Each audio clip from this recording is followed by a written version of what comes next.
Many men hit the gym to look strong, but how much of training is actually about mental strength for you?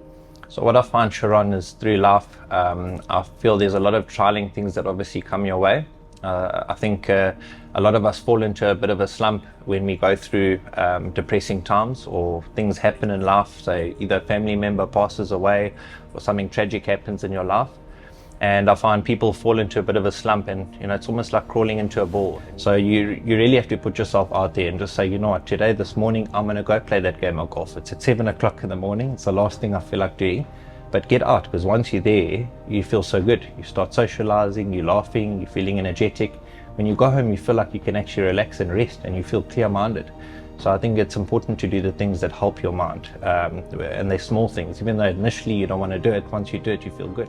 What small, realistic fitness habits would you recommend to men who feel too busy or too tired to start?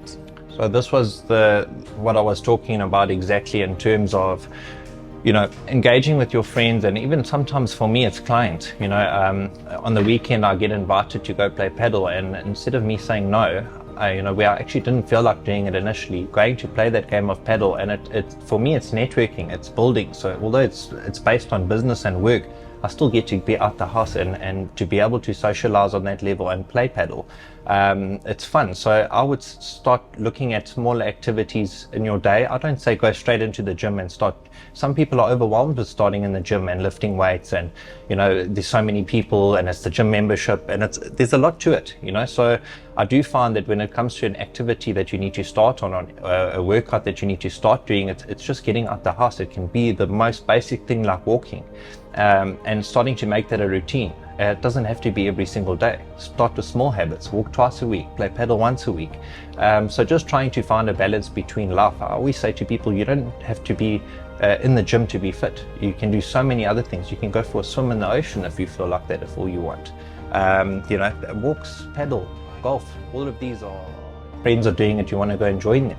So it starts with smaller based activities that will get you to the gym and into a more healthier lifestyle and a fitness based lifestyle. But as I said, there needs to be hard times in your life for you to better and grow. I don't feel like these things come to those that don't have issues. I think those that have issues and have mental health problems, this is where it starts, and I think people get to the lowest point of their life to make that decision for the biggest change of their life. So I think that's what's most important. In your experience, how does movement and exercise help men deal with stress, anxiety, or anger?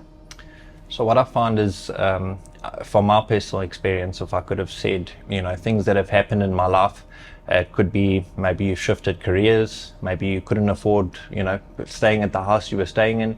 Maybe it could be a car accident, you didn't have insurance on the vehicle. Could be, like my father passing away. All of these things are they play a big role in my life in terms of my emotions and my feelings and my, if I had to look at my habits that I had, sometimes they changed. They didn't align to what I was before. And I had anxiety, I had depression through those things that I never knew were real. I didn't think that was real. I didn't think that, why do people have to take medication? I always maybe used people, even going to see psychologists. I never did that because I found that I'm so people orientated that I get that out of people, where I actually just share, how I'm feeling. I share what I'm going through, and as I said earlier on, you chew the meat, you spit out the bones. So you're taking the good from what people have to say from you, and you know what's bad, and you leave that behind you, and you take all the good and grow on that and impact that. But from anxiety and depression, the ways I dealt with it was, first things first, getting up in the morning and going for a walk. If you don't feel like going for a walk, do a few push-ups in the house. Go for a swim, go for an ice bath. I know this has become such a big thing. Do things to change your mind from your bad habits. So wake up in the morning and start on a fresh note. Don't start in the morning and go on your phone and you're going through social media. You're clouding your mind for the day. So start with the things that, keep your mind awake and happy and energetic, and surround yourself with good people. I think that's also a very important factor. So besides fitness, surrounding yourself with good people that you can align to, people that you actually look up to. It doesn't matter about age or experience. It literally matters about you can be that person, or that person's a mentor for you. It's important to have mentors, which I'm sure you have a few coming out today to share the same thing. If there's something I were to share, to say that my life has not been perfect as well. I'm not a perfect human being.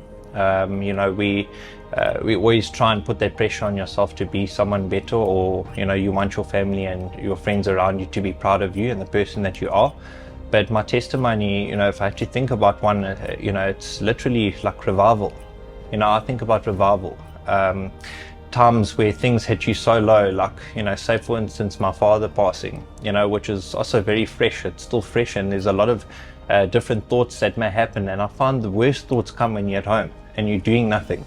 So I think my testimony is to really just get out there. As soon as you start having those thoughts about negative things, to keep your mind busy. I even built a puzzle I literally got a little Formula 1 car, and I started building it and putting stickers on it, and that may not be about exercise.